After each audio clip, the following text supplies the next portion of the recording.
Salut la team, j'espère que vous allez bien. Aujourd'hui, une nouvelle vidéo sur C'est que des plagiats. Sur ces dernières semaines, j'ai sélectionné les nombreuses chansons qui se ressemblent un petit peu trop, que vous m'avez demandé d'analyser. Pour la plupart sur mon Instagram, que vous pouvez retrouver ici, ou sur mon TikTok sur laquelle je poste une analyse de plagiat tous les jours. Les liens sont dans la description. Allez, sans plus tarder, voici l'épisode 22. Et on commence avec une chanson dont beaucoup d'entre vous m'avaient parlé. C'est la chanson du groupe allemand Italo Brothers, sortie en 2013, et ça s'appelle This is Nightlife. This is nightlife. Alors vous voyez déjà où je veux en venir. Est-ce que Italo Brothers a plagié un autre groupe allemand, Sash avec Ecuador, sorti en 1997?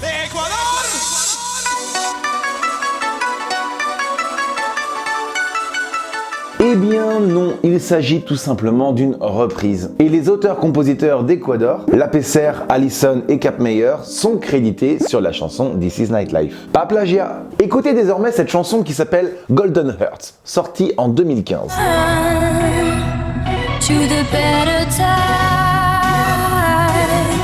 La petite mélodie là qui est derrière là, tanana, tanana, tanana, tanana, tanana, ça fait pas penser à quelque chose? Oui, on est d'accord, hein, ça fait étrangement penser à la chanson Bien de chez nous et Si tu n'existais pas de Joe Dassin, sortie en 1975.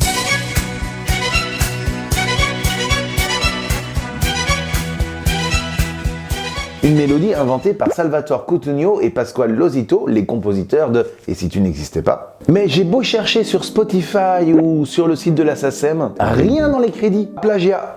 Écoute ça. Ah, Better Off Alone de Alice DJ, une chanson enregistrée en 1997 et sortie en 1999. Une chanson d'ailleurs composée par DJ Pronti. Ouais, c'est écrit dans les crédits. Mais vous m'avez demandé si ce nom apparaissait bien sur la chanson de David Guetta, Play Hard, sortie en 2013. Et qui reprend clairement la même mélodie, on est d'accord. Et est-ce que DJ Pronti apparaît également en tant que compositeur sur la chanson de Farruko, sortie en 2021, Il Comprendido,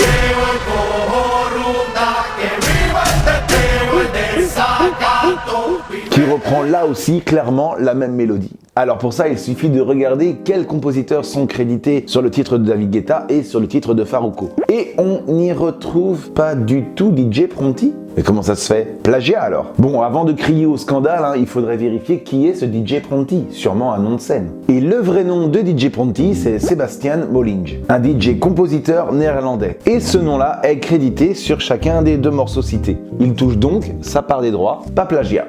Un abonné m'a fait part de deux chansons qui se ressemblaient étrangement. D'un côté, nous avons Better Days.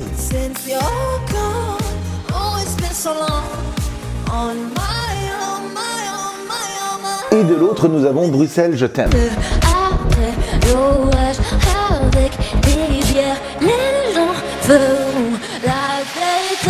Et effectivement, on peut s'apercevoir que les chansons ont pas mal de similitudes. Alors déjà, commençons par découvrir quelle chanson est sortie en premier. Better Days, c'est sorti le 24 septembre 2021. Quant à Bruxelles, je t'aime, c'est sorti seulement 15 jours après, le 10 octobre 2021. Et quand on regarde les crédits, on se rend compte que Angèle est la seule auteure-compositeur de son morceau. Est-ce qu'ils ont entendu les morceaux chacun avant qu'ils sortent? Parce qu'en moins de 15 jours, on n'a pas le temps de copier l'autre, réécrire, enregistrer, mixer, produire le son, etc.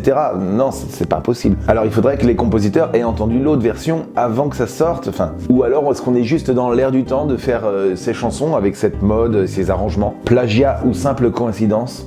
Je vous laisse vous faire votre avis là-dessus. Quoi? Coldplay aurait encore plagié? On connaît déjà son histoire sombre avec Viva la Vida contre Joe Satriani. Vous savez, j'en ai déjà parlé dans une autre vidéo que vous pouvez retrouver ici. Il y avait eu un arrangement, je crois, à l'amiable. J'avais déjà également parlé de Coldplay qui aurait plagié J'en ai marre de Alizé. J'en ai parlé aussi dans une autre vidéo que tu peux retrouver ici aussi. Mais là, quand on écoute le morceau Talk sorti en 2005...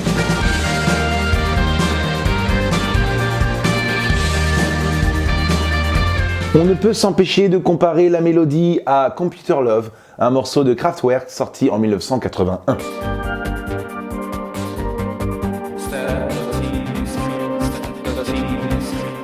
Oh bah non, Coldplay, pas encore, pas vous. Eh bien non, il n'y a pas plagiat. Coldplay a obtenu l'autorisation d'exploiter cette mélodie et le compositeur de Computer Love est bien crédité sur le morceau Talk de Coldplay. Ouf, l'honneur est sauf. Drake est accusé d'avoir plagié le flow du rappeur PFV dans son titre Play for Keeps pour créer God's Plan. Ça, c'est God's Plan que tout le monde connaît. I've been moving calm, don't start no trouble with me.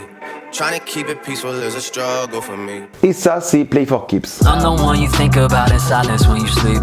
I'm the fear of everything that's great and in between. PFV a d'ailleurs balancé une vidéo sur Twitter où il prouve à tous que le morceau God's Plan est un véritable plagiat de son propre morceau. Et en effet, impossible de le nier, la ressemblance entre les deux titres est évidente. PFV sur Twitter, il réclame même ses royalties.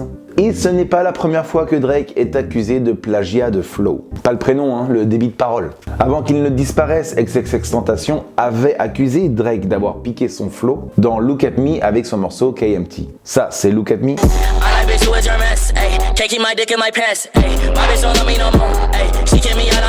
Et ça, c'est KMT. Demon just got out of can. I gave my bro in advance. Love is just not in my plans. Not even taking a chance.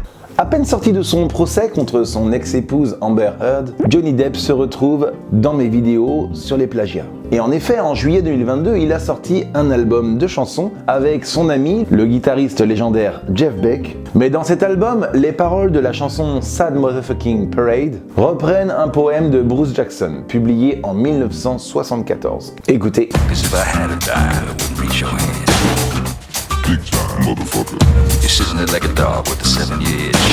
Mais Bruce Jackson n'apparaît pas dans les crédits de la chanson en tant qu'auteur. Il affirmera, je cite, ouvrez les guillemets, je publie des trucs depuis 50 ans et c'est la première fois que quelqu'un s'approprie mes textes en mettant son propre nom dessus. Pour l'instant, Bruce Jackson n'a pas porté plainte, mais il est en train d'étudier les différents recours en justice possibles. Rappelle-toi de la chanson du groupe Venga Boys, Boom Boom Boom Boom, sortie en 1998.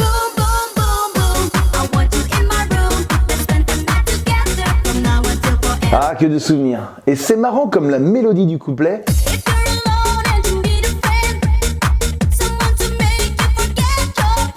ressemble étrangement à une chanson du groupe ABBA, Lay All Your Love on Me, sortie en 1980.